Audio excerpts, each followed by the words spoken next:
In this video, I'm going to talk about arm aim, wrist aim, and how you should aim. First of all, to put it simply, arm aim is moving the mouse with your shoulder and elbow, and wrist aim is obviously moving it with your wrist. There's a lot of people, especially newer players, that will try and pick one or the other, which is actually why I made this guide. In reality, there are very few reasons to aim without your arm or your wrist motion. Most people who play at a high level while only using one or the other are people who've injured themselves and really can't move their wrist well or can't move their arm well.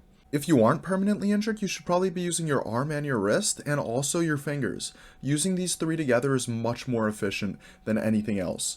When you use all your joints together when tracking, you'll make long motions with your arm to stay near the target, and use your wrist and fingers to adjust your crosshair exactly onto the target.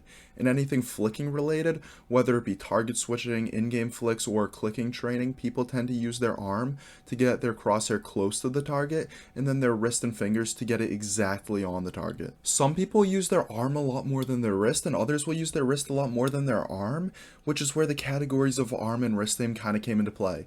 It's not the idea of exclusively using one joint or the other. When deciding how you should aim, you really just want to feel which joints you've developed better and play to your strengths. If you're really fast and accurate with your wrist, you might want to make 60 degrees of your flicks come from wrist motion, and if you're faster and more accurate with your arm, you'll probably want to use your wrist for like the last 5 degrees. Also, you really only want to be focusing on which motions you're using when you're aim training and practicing. When you're in an actual game, you should be focusing on hitting the target, not how you're going to hit the target. Keep in mind that a lower sense works better with arm motion and a higher sense works better with wrist motion, just because of their respective ranges of motion. If you want more aiming tips, subscribe.